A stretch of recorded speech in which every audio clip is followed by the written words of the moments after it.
এয়া চাওক সন্মুখত পঞ্চায়তে ধৰা আঁচনি এয়া বকতগাঁও পঞ্চায়তৰ কামৰ নমুনা। বকতগাঁও পঞ্চায়তত একবাৰৰ কাম দুইবাৰ ধৰি আছে।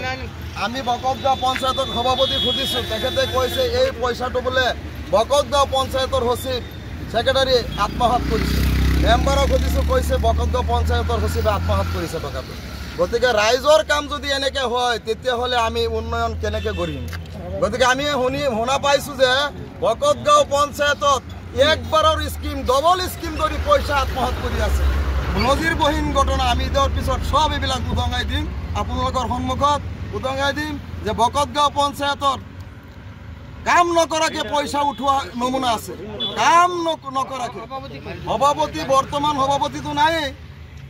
সভাপতি যিজন আছিল সভাপতিৰ দায়িত্ব গ'ল, কিন্তু এতিয়াতো পঞ্চায়তৰ নেতৃত্বত যিটো কাম হৈ আছে পঞ্চায়তে সব ঘোটালা কৰি আছে। আপোনাৰ পঞ্চায়তৰ অফিচতো ঘোটালা হৈ আছে। যেতিয়া সভাপতি শ্বাহাবুদ্দিন আহমেদে আছিলে সভাপতিত্ব, তেখেতক আমি সুধিছোঁ ফোন কৰি যে আমাৰ বজাৰ এখনত এখন লেট্ৰিন আৰু এখন পেচাবখানা লাগে, আৰু এই পেচাবখানা লেট্ৰিনৰ কাৰণে মানুহৰ বহু অসুবিধা হয়। ৰাস্তাৰ কিনাৰত চাৰিওফালে ঘৰ, মানুহ পেচাব কৰিব নোৱাৰে। এটা স্কিম যিহেতু দিছে, দি আদা কৰি থৈ দিছে। গতিকে এইটোৰ এইটো ঈদৰ পিছত সচিব মহোদয়ক আপোনালোকে যাব, আমিও যাম, গৈ তেখেতক সুধিম অন ৰেকৰ্ড। তেখেতে আমাক প্ৰশ্নৰ উত্তৰ দিব লাগিব। টকাটো তেখেতে খাইছে বুলি আত্মসাৎ কৰিছে। গতিকে আপোনালোকৰ মিডিয়াৰ থ্ৰুৰেদি আমি অৱগত কৰিছোঁ এইটোৱে যে এইটোৰ এটা ন্যায় হ'ব লাগে, আৰু ঘৰখন হ'ব লাগে, আৰু এইটো ন্যায় আমি ৰাইজে পাব লাগিব, আৰু ঘৰখন হ'ব লাগিব। আৰু সচিব মহোদয়ে এইটোৰ জবাবদিহি আপোনালোকে কৰিব, আমি ৰাইজ থাকিব লাগিব। এইটো প্ৰায় 1.5 লাখ টকাৰ স্কিম। এয়া চাওক সন্মুখত পঞ্চায়তে ধৰা আঁচনি এয়া বকতগাঁও পঞ্চায়তৰ কামৰ নমুনা। বকতগাঁও পঞ্চায়তত একবাৰৰ কাম দুইবাৰ ধৰি আছে। আমি বকতগাঁও পঞ্চায়তৰ সভাপতি সুধিছোঁ, তেখেতে কৈছে এই পইচাটো বোলে বকতগাঁও পঞ্চায়তৰ সচিব ছেক্ৰেটাৰী আত্মসাৎ কৰিছে।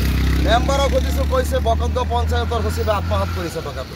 গতিকে ৰাইজৰ কাম যদি এনেকৈ হয় তেতিয়াহ'লে আমি উন্নয়ন কেনেকৈ গঢ়িম?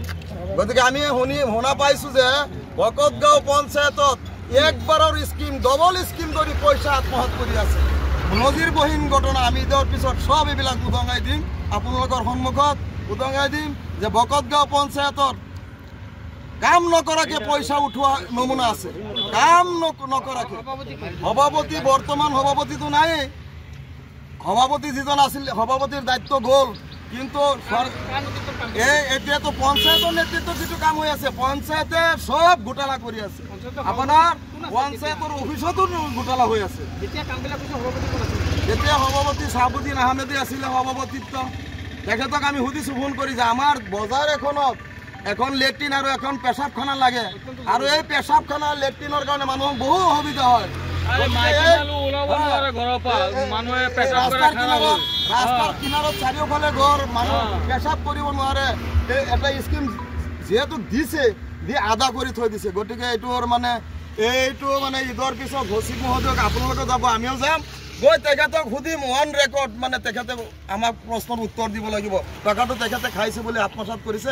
গতিকে আপোনালোকৰ মিডিয়াৰ থ্ৰুৰেদি আমি অৱগত কৰিছোঁ এইটোৱে যে এইটোৰ এটা ন্যায় হ'ব লাগে, আৰু ঘৰখন হ'ব লাগে, আৰু এইটো ন্যায় আমি ৰাইজে পাব লাগিব, আৰু ঘৰখন হ'ব লাগিব। আৰু সচিব মহোদয়ে এইটোৰ জবাবদিহি আপোনালোকে কৰিব, আমি ৰাইজ থাকিব লাগিব। এইটো প্ৰায় 1.5 লাখ টকাৰ স্কিম। যিকোনো খবৰৰ বাবে যোগাযোগ কৰক 7099017330 লগতে 7099017110 নম্বৰত।